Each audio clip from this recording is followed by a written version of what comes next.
안녕하세요, 여러분. 저는 평소 이 채널을 자주 애용해오던 한 구독자입니다. 댓글도 남겨보고 남의 집구석에서 돌아가는 쌍스러운 일들에 욕을 퇴 뱉어버리고 싶었던 게 엊그제 같은데 그 사이 참 많은 일이 일어났네요. 제가 여기다가 제가 겪은 쌍스러운 그 일을 적어보겠다고 이러고 있으니 말입니다. 일남 삼녀중 막내 아들로 태어난 저희 남편은 시부모님뿐만 아니라 시누이들한테까지 엄청난 예쁨을 받고 자란 남자였습니다. 부모한테 받는 내리사랑으로도 모자라 시누이들뿐만 아니라 자기 시골에 가면 딸부잣집에서 귀엽고 태어난 아들이라며 여기저기 집안의 복동이란 소리를 엄청나게 받고 자랐다고 해요. 한마디로 주변에서 자신을 사랑스럽고 귀하다고 바라봐주는 사람들밖에 없어 아주 복에 겨운 유년 생활을 보낸 사람이었죠. 저희 둘 다 지금 30대 초반인데 결혼한다고 집에 인사드리러 갔던 날 시어머니와 여자자매 셋이서 엉엉 울었다고 하면 믿겨지시나요? 장가가는 결혼식장도 아니고 단지 결혼하고 싶다며 인사하러 데리고 온 저를 보자마자 세상 다 뺏긴 사람들 마냥 떨떠름해 하시더니 귀엽고 남편의 입에서 우리가 결혼을 하려 하는데 앞으로 서로 친하게 지냈으면 좋겠다 라고 철모르는 소리를 하자 시모의 눈물 수도꼭지가 갑자기 틀어지더니만 옆에 앉아있던 시누이들이 줄줄이 섭섭하다고 울어버렸습니다.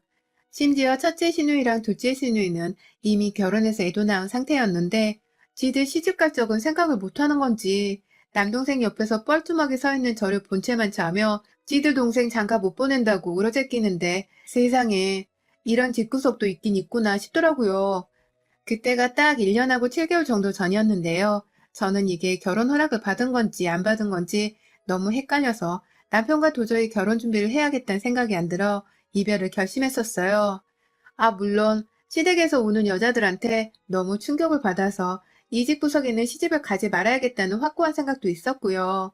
그런데 그 사이 남편이 시댁에서 뭔 말을 어찌하고 설득을 한 건지 남편의 간곡한 부탁으로 인해 다시금 시댁을 어렵게 찾은 적이 있었는데 그때는 완전 딴 사람이 되어 있더라고요. 시누이들은 아예 제 눈에 보이면 안 된다는 명령을 받기라도 한 건지 그날 내내 집에 들어올 생각도 하지 않았고요.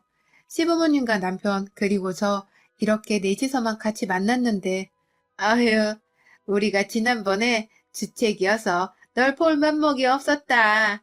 우리 딸들도 아마 그래서 오늘 집에 못 들어올 것 같아. 워낙 귀하고 예쁘게 키운 자식이라서 장가를 간다고 하니 마음이 많이 울적해서 우리가 주책맞게 눈물을 흘렸지 뭐야. 이해해 줄 수 있는 거지? 라면서 지난날의 뻘짓에 대한 쪽팔림도 스스로 언급을 하셨답니다.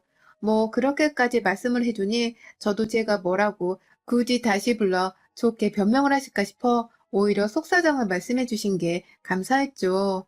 나름 그날 시어머니의 다른 모습을 보았고 분명 좋은 사람 같다는 생각이 들었기 때문에 남편과의 결혼을 확정했고 탄탄대로로 결혼 준비를 했어요.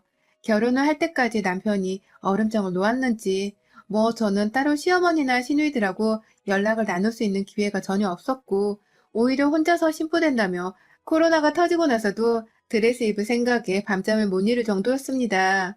정부 제재로 할 수 없는 것들이 너무 많았지만 그럼에도 불구하고 식을 올리는 날만 고대했고 성공적으로 잘 치렀습니다. 그러고 나서 맞이했던 결혼 후 어버이날 그때부터 조짐이 이상했어요. 결혼식 끝나고서 모든 식이 정리된 그 순간에도 저와는 가벼운 인사 말고는 나눌 생각을 하지 않던 시누이들이 제가 남편과 혼인신고를 하고 나서 남편이 들어가 있는 시댁 가족 단톡방에다가 그 사실을 말했나 본데 그 순간 시누이들이 하나같이 남편한테 제 카톡을 알려달라 연락을 해왔으며 남편은 생각 없이 그 카톡을 알려줬는데 시누이들이 제 카톡 아이디를 받자마자 우르르 연락을 한 겁니다. 전 그날 무슨 카톡 전쟁 터진 줄 알았네요. 너도 나도 할 거 없이 자기소개를 하면서 남편은 들어가 있는 자기들 시댁 가족 단톡방에는 저를 초대할 생각은 하지도 않더라고요. 그러면서 하는 말이 동생한테 말하지 말고 다가오는 어버이날에 어떻게 준비를 할 거야? 라던지 어버이날에 할 거 준비는 한 거지? 우린 너만 믿는다? 라고 하는 것도 모자라서 막내가 들어왔는데 우리가 뭐 할 게 있겠어? 내버려 두면 애쁨 받고 싶어서 알아서 하겠지. 라면서 저 하나를 세 자매가 모인 단톡방에 초대를 해서는 지들끼리 주절주절 말을 나누는데 정말 어이가 없더라고요. 제대로 말 한번 진득하게 나눠본 사이도 아니었고 아무리 윗사람이라고는 하지만 겨우 마주본 게 처음 상견례 때랑 결혼식장 이렇게 딱 두 번인데 언제 봤다고 기본 인사도 나눠볼 생각을 안 하고 말을 놓는 거지. 시댁이 별것 아닌데 요즘 같은 시대에 시댁 여자들이라고 며느리를 우습게 보는 건가 싶어서 화도 났어요. 결혼 초부터 시누이들 하는 짓을 보니 이 결혼 큰일 났구나 싶어 마음이 아찔하기도 했고 말이죠. 결국 저는 다가오는 그 첫 어버이날이 너무 부담스러웠고 시누이들을 봐서라도 오기로 아무것도 하기가 싫었지만 옆에서 당신 뭐 생각해 놓은 거 있어? 누나들이 당신 대단하다고 막 치켜 세우던데? 라면서 말을 하니 제 앞에서는 예의고 막무가내로 말을 했어도 제 뒤에서는 나에 대해서 좋게 말을 하고 계시는구나 싶어서 괜히 동기부여가 되었습니다. 그래서 그때 시부모님의 카네이션 꽃을 따로 주문 제작해서 떡 케이크랑 용돈 20만 원씩을 넣어 같이 보내드렸고요. 그도 모자라 카네이션 꽃을 사면서 낮게 꽃송이를 사서는 시누이들한테 점수를 따보겠다며 하나씩 드렸어요. 그거 가격이 낱개로는 거의 3만 원씩은 되는 건데 제 딴에는 분명 시누이들한테 안 줘도 되는 걸 기분 낼 겸 드린 거고 여기서 잘못한 게 하나도 없다고 생각했습니다.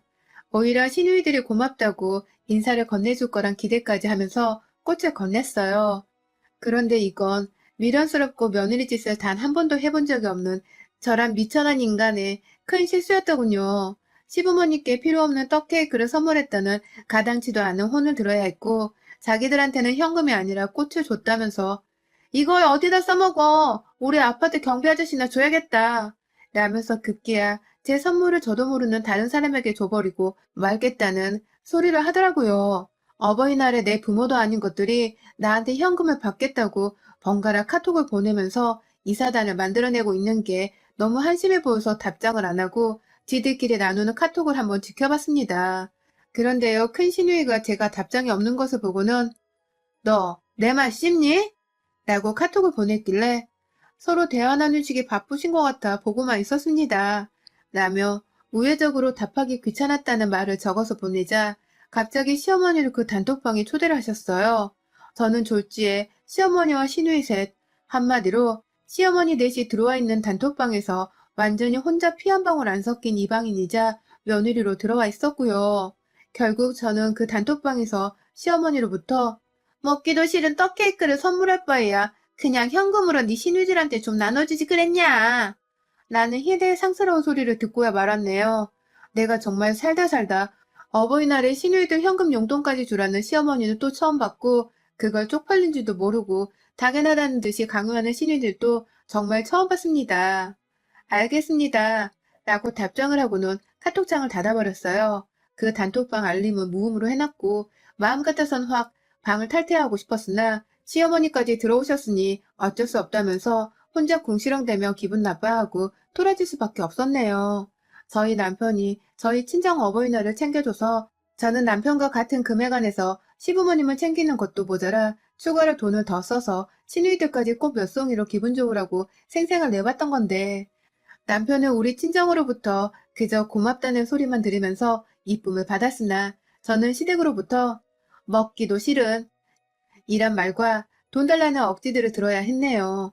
제가 공기업을 다니는 사람인지라 돈을 그리 적게 버는 편은 절대로 아니었고 지금 남편이랑 연봉도 비슷한 편이어서 시댁에서도 제가 돈을 곧잘 벌어오는 여자라는 건 알고 계시거든요. 시누이들부터 시어머니는 죄다 주부시고요. 주부를 비하하는 건 절대로 아니고 설마 밖에서 돈 벌어오는 게 쉬워 보여서 이왕 많이 버는 거 자기들한테 좀 선심 쓰듯 쓰라는 말이었나 싶어서 오만 잡년들이 다 들었습니다. 나를 얼마나 밑바닥에 있는 아랫사람으로 보면 이렇게까지 못할 말들을 속 시원히 뱉어내실까 싶어서 그 성격들이 참 속편해 보이기도 했고요. 지난해 그 사단을 겪고서 이번에 다시 어버이날이 찾아올 때까지 시누이들과 시모는 절대로 변한 것도 없었고 고쳐보려 한 것도 없었습니다. 결혼과 동시에 코로나가 터져서 얼마든지 집으로 밥 먹으러 오라고 하거나 자기들끼리 다 같이 모이기로 했는데 찾아오라고 연락이 올 때면 회사 때문에 코로나에 걸리면 안 됩니다. 5인 이상 집합금지니 저희는 참석 안 하겠습니다. 라면서 매정하고 무뚝뚝해 보일지라도 딱 잘라내서 끊어버렸습니다.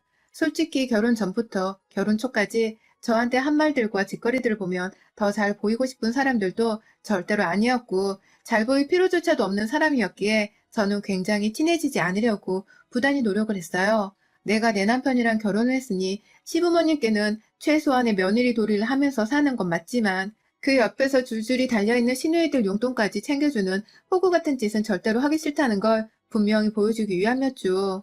남편에게도 어버이날에 있었던 일에 대해서 시누들과 나눴던 카톡들 내용을 전부 다 보여주며 니네 가족들 너무한다고 손사래를 쳤고 그 때문에 남편도 자기 누나들이 좀 염치가 없다는 거 맞다면서 최대한 제 옆에서는 시모 시누 얘기를 안 하려고 노력을 해줬습니다.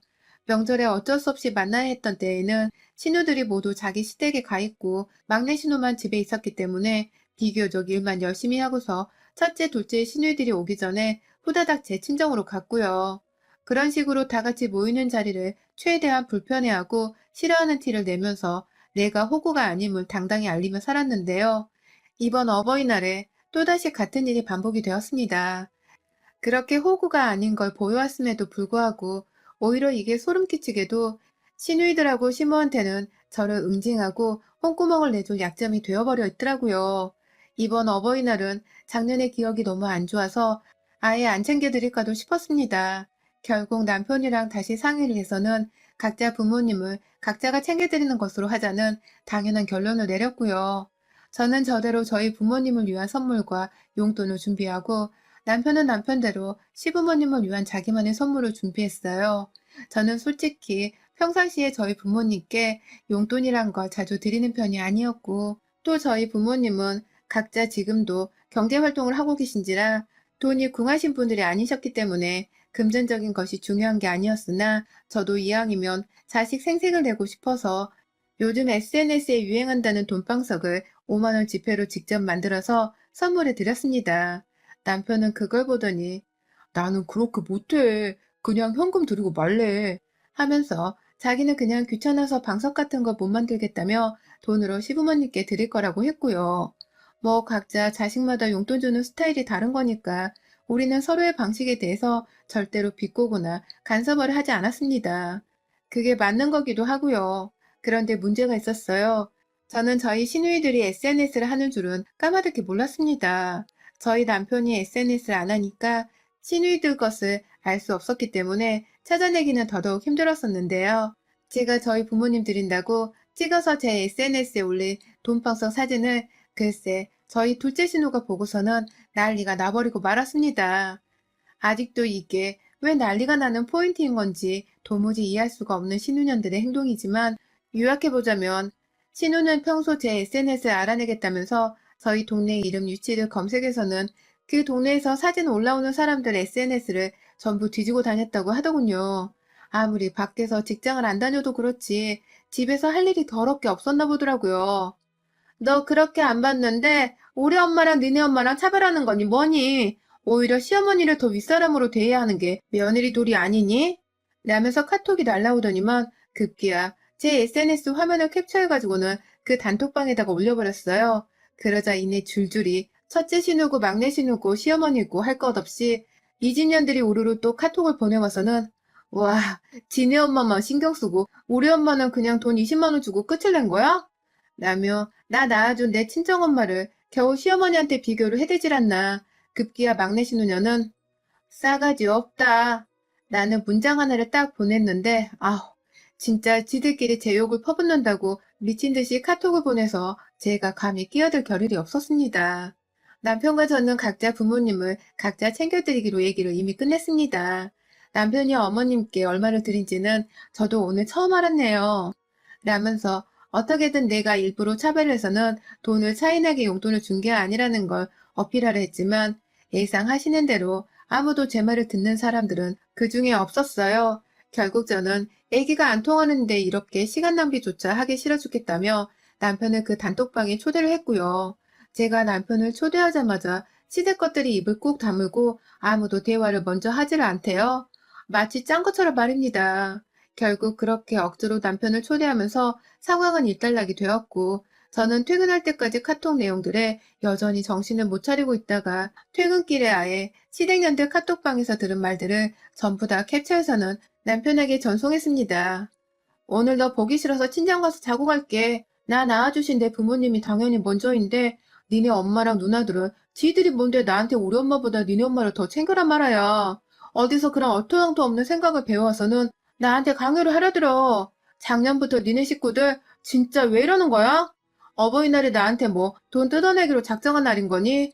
라면서 남편에게는 집에 들어가기 싫으니 네 부모 난리 난 것도 혼자 해결하고 사과를 하던 돈을 더 쥐어드리던 알아서 하란 말을 남기곤 정말로 제 친정에 갔어요. 집에 가자마자 엄마, 아빠, 그리고 오빠 앞에서 화가 나 죽겠다면서 열불을 토해냈고요. 제가 겪은 말들과 제 카톡들을 보자 엄마도 뭐 그런 시댁이 다 있냐며 불같이 화를 내셨고 급기야 결혼도 안 하고 싱글로 살고 있는 오빠도 고개를 절레절레 흔들며 이거 시집 잘못 간 거 아니야?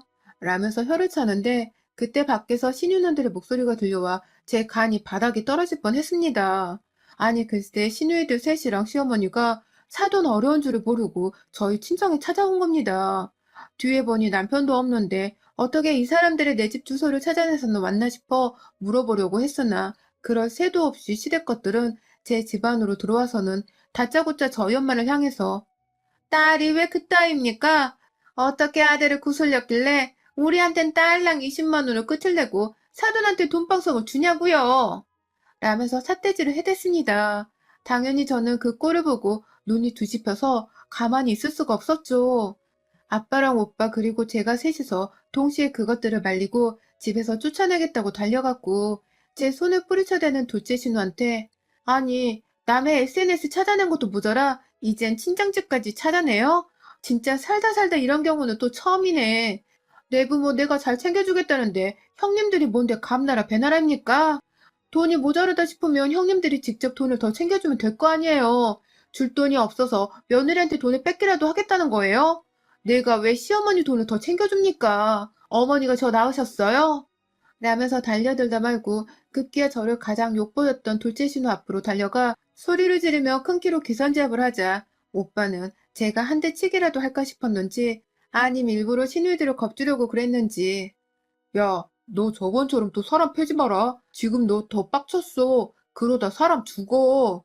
라면서 저를 말리기 시작했습니다. 오빠 말을 듣던 그 순간 저 진짜 속으로 웃겨서 밖으로 실수할 뻔한 걸 겨우 참았습니다. 그리고는 나 말리지 마. 오늘 하나 죽여버리라니까. 라면서 오빠의 장단에 맞춰주면서 사람 하나 죽이는 거 어렵지 않다며 무기 될 만한 것을 찾겠다고 집안을 두리번대다 부엌으로 들어갔는데 그 순간 큰형님이 야 저거 칼 들고 나오려나 봐 라면서 자기 앞에 서 있던 동생들 등짝을 때리면서 시어머니 팔목을 붙잡고 막 집 밖으로 나가려 하는데 그 순간 남편이 집 앞에 도착해서는 문을 열어달라고 두드리더라고요. 이제 보니 시댁 것들이 저희 집에 먼저 찾아가서는 저를 보고 한번 혼쭐을 내주려다가 제가 집에 안 들어오고 곧장 친정에 갔다는 소식을 듣고는 뭐에 배알이 꼴린 건지 단체로 힘을 합쳐보겠다며 저희 집에 따라 찾아오려고 제 방 화장대 안에 들어가 있는 수많은 카드 명세서에서 제 친정 집 주소가 찍혀있는 우편을 발견해서는 그 주소로 그대로 찾아왔더라고요. 시누이들이 나갈 적에 수적으로 밀린 남편은 누나들이 말려들고 잡아당겨서 곧바로 따라 나올 수가 없었고 그래서 조금 늦게 출발을 해 이제야 저희 친정에 도착을 한 것이었습니다. 자기도 저희 집 주소가 헷갈렸는지 제 카드 명세서 봉투를 그대로 손에 쥐어들고는 친정에 찾아온 남편은 오빠가 열어준 문에 아유 죄송합니다 형님 이라고 고개 숙여 사죄를 하며 나와 씨 진짜 나 쪽팔려 뒤지는 거 보고 싶지 않으면 라며 지들 가족들을 향해 소리부터 질러대며 밖으로 잡아당겨 쫓아냈고 저는 그렇게 나가는 시댁 것들한테 칼이 아닌 시원한 고춧가루 바가지를 선물했습니다. 재수없다며 소금이라도 뿌리려 했는데 집에 있는 소금이 조금밖에 없길래 우리 엄마 쓰시는 고춧가루 통을 들고 와서는 집 밖으로 따라 나가 엘베 기다리는 그년들의 비명소리를 들어보며 아유 이 그지 같은 것들 어디서 그지 근성을 며느리한테 옮겨 씌우려 해? 야 이 무식한 것들아 니들 낳아준 니들 부모는 니들이 챙겨 이것들아 능력 없어서 지들 부모한테 돈방석 하나 못 만들어주는 니들 스스로를 탓해 어디서 엄한 며느리한테 친정 엄마까지 욕보이며 덤탱이를 씌울라 해 확 달 진짜 이걸 확 버물어버릴라 하면서 몇 번 던질 신용만 하다가 급기야는 안 되겠다며 고춧가루를 확 퍼부어 던져버렸고요. 그 순간 저희 친정집 현관 앞은 정말 순식간에 허공부터 시작해서 오만 군데가 다 시뻘건 가루로 범벅이가 되는 초유의 사태가 벌어졌네요. 꿀럭거리며 기침하는 것들 피해서 저는 혼자 오빠 손에 이끌려 집 안으로 무사히 들어왔고, 밖에선 남편이 그 와중에 또 시비가 걸리면 진짜 부부 사이가 끝장일 거라 생각을 한 건지 기침을 해대면서 시댁년들을 엘베로 태워 1층으로 내려갔습니다. 그렇게 시댁 것들은 지 아들 손에 이끌려 사돈댁인 우리 집에 왔다가 뼈도 못 추리고서 고춧가루 범벅이 되어 도망치듯 떠났고요. 저는 두고두고 그 순간 사람 패지 말라는 재치를 발휘한 오빠에게 고마워하면서 그날 속 편하게 내 집 화장실에서 살짝 묻은 고춧가루를 씻겨냈네요. 당연히 카톡방은 바로 탈퇴를 했을 뿐만 아니라 시댁년들 넷을 모두 다 차단시켰고, 남편이 어쩌다 이렇게 됐을까? 고춧가루 너무 심했잖아 라면서 보낸 문자에 심해? 이게 심한 거야? 내가 네 엄마 누나들한테 받은 그 수모들과 우리 엄마가 들은 욕은 심한 게 아니고 이럴 줄 알았다니까. 너도 그 핏줄이 맞구나. 나 너 같은 애랑 도저히 같이 못 살아. 이혼 소송할 테니까 니네 엄마랑 누나들한테 준비 단단히 하고 있으라고 해. 라고 답장을 하곤 핸드폰을 꺼버렸어요. 남편은 졸지에 이혼 소송하다는 와이프 한번 설득해본다고 그 다음날 출근하는 길에도 점심시간에도 그리고 일하면서도 계속해서 제게 연락을 했더라고요. 아예 반차라도 낸 건지 퇴근하는 시각에 저희 회사 앞까지 찾아와 저를 기다리고 있었고요. 결국 저는 그날 남편으로부터 자기 가족들이 정말 그렇게까지 무개념처럼 행동할 줄은 몰랐다면서 사람 많은 카페 안에서 제게 용서를 구하며 눈물까지 보였고요. 저는 그런 남편의 모습을 보면서 딱 한 번의 기회를 더 주기로 했습니다. 내 결혼 생활에 절대로 다시는 시누이들과 시어머니가 없어야 한다는 것을 여러 차례 각인시키며 내게서 그것들을 완전히 떨어뜨려 놓는 게 네가 나와 이혼하지 않고 살 수 있는 유일한 방법이라 일렀고요. 그날 남편은 자신의 핸드폰을 저에게 보여주면서 카톡을 아예 삭제해버렸어요. 급한 건 회사에서 자기 혼자 있을 때 몰래 연락을 하겠다고 솔직하게 말하면서 제 앞에서는 그리고 저희 집안에서는 절대로 시댁 식구들의 말 한마디도 들리지 않게 하겠다는 약속을 받아냈고 그날 저는 곧바로 저희 신혼집으로 남편과 함께 퇴근을 했습니다. 집으로 돌아갔단 말에 저희 아빠부터 오빠까지 신랑한테 전화를 해서는 엄청나게 으름장을 놨고요. 남편은 뒤에서 시댁 것들한테 뭔 말을 어찌했는지 시댁 식구들도 집으로 찾아오는 짓거리를 하지 않은 채 아주 조용히 연락이 끊겨있는 상태입니다. 다른 집 사람들이 가족들과 인연을 끊는다 할 때 절대로 이해하지 못했고 그렇게까지 독하게 살아야 하나 싶었는데 막상 내가 지지리도 개념 없는 것들이랑 상종을 해보니 왜 연락을 끊고 살아야 하는지를 알겠더군요. 이래야 내 속이 편안해지고 내가 사람답게 살 수 있겠더라고요. 아직도 내 SNS를 염탐하고 있을 거라 생각되는 우리 둘째 형님을 봐서라도 그리고 결국 뻘짓하다가 멀쩡한 며느리를 놓쳐버린 우리 시댁 것들 모두를 위해서라도 저는 앞으로 제 SNS에 좀 더 시댁 것들이 질투하다 못해 환장할 만한 좋은 것들을 저희 친정과 열심히 공유를 하면서 자랑하고 살아보려 합니다. 가끔 SNS를 할 이유도 없고 한참 재미가 없던 때도 있었는데 이제는 확실히 제가 제 일상을 드러내야 할 이유가 생겨버렸네요. 어디 한번 얼마나 공기업 다니는 딸내미가 친정부모를 살뜰하게 잘 챙기는지 두고 보라 하고 싶네요. 여러분의 생각은 댓글로 남겨주세요. 오늘도 시청해주셔서 정말 감사합니다.